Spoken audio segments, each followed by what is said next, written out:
Alright, I'm back.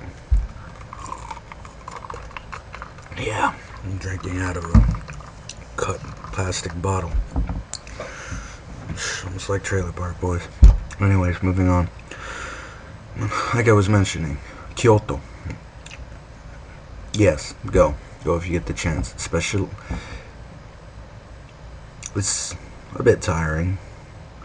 So you get to see many different sites on the tour bus. But it's a lot of walking. It's a lot of movement. No matter how physically fit you are, you still leave tired. And it was quite hot most of the time. A very popular place is so crowded as well. My favorite, one of my personal favorites was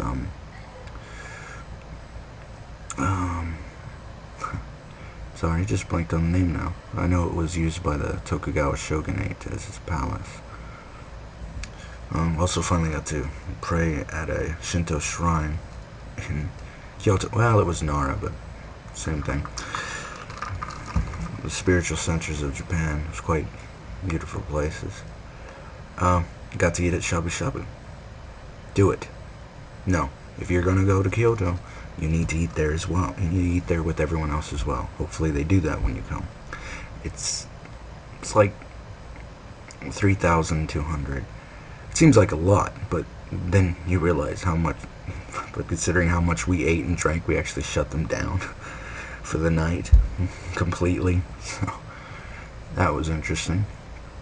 Let's say it's a very interesting experience walking the streets of Kyoto at night, a little buzzed. Not gonna lie. Oh, anyways, moving on from there. So that was quite an enjoyable trip. Got to get on the Shinkansen, that bullet train. That was something. You realize how far away you actually are from everything by how quickly you can get there only on that train.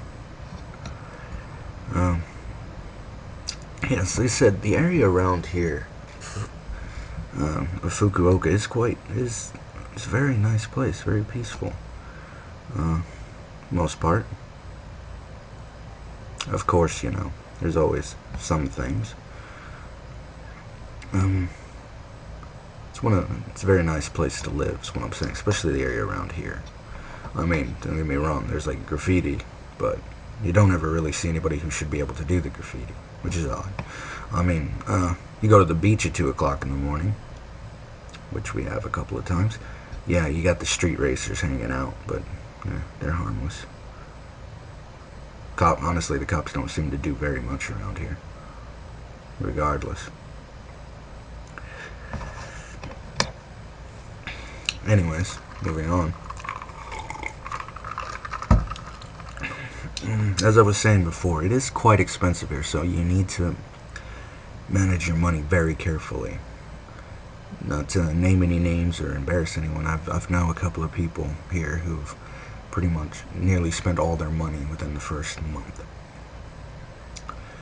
Which isn't too hard to do, because it takes a little bit of reminding how much actually everything seems to be.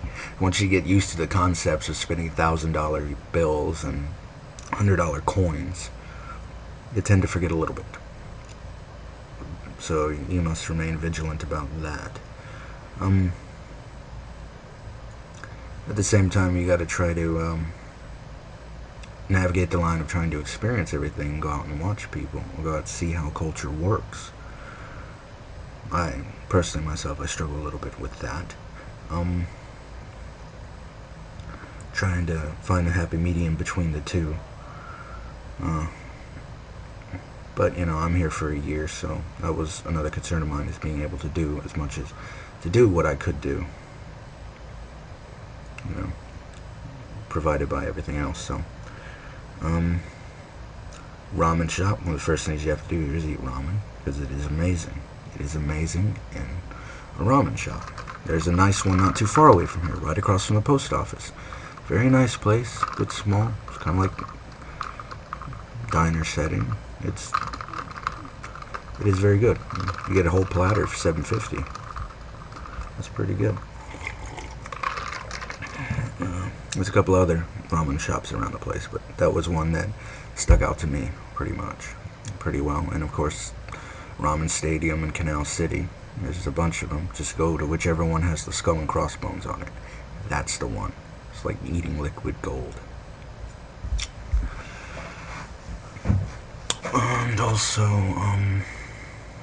what else? That's the thing.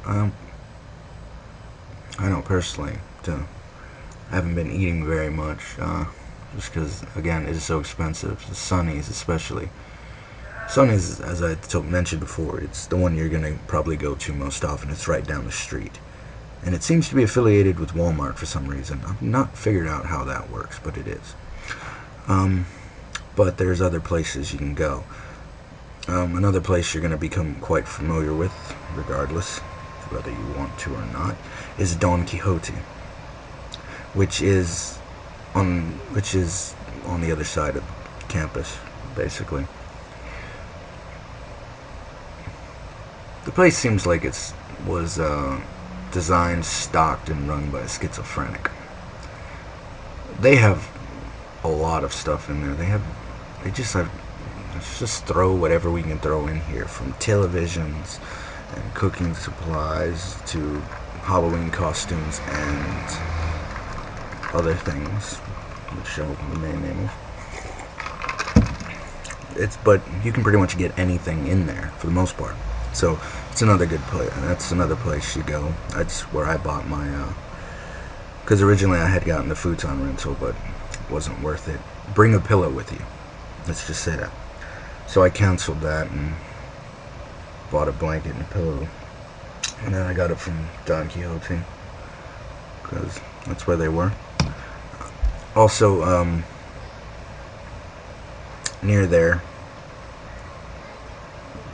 is Holiday, which actually isn't too much near there. It is the bank that we have to go to pay our rent and the national health insurance. It's called the Choa Bank or some. I'm not too sure about that. I'll get back to you. It's near Don Quixote as well. You go there and you turn down and you keep walking. You'll know because, and I don't mean this any offense, but for some reason that street smells a lot. I don't know why it does, but it does. And just keep going straight, you'll see this giant thing called Holiday, and I personally like that better, but it's so far away. It has more stuff. It seems to have more stuff there. It's better. It's more coherent. And close to there is another place as well. They sell food items. They have a pharmacy upstairs. They have a hair salon even up above that. I will say, walk around the side streets, especially in the immediate area where Sonny's is. Just walk around them during the day. It's quite an interesting experience, because there's no cross traffic at all during the day. Then cars aren't allowed to drive through there. It's a market. It's been an open market. It's just various stands set up everywhere else. It's an interesting experience. Kaizuka. That's the place I've been to the most. There's a store there I like. Plus, I got to eat a steak gusto, which I plan to go back to. Best $1,200 steak or well, 1,200 yen steak. It's quite good. Being a Texan, I hold steak into high regard, but that one was quite good. We all keep talking about it. Keep going. I keep meaning to go back, but again, time and budget constraints being what they are.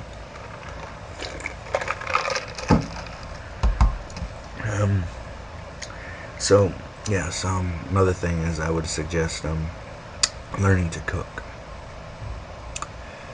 You could always buy a bento, but honestly, the thought of that is so depressing, I'd rather not. I'd rather just not eat. But there's always curry. Rice and curry.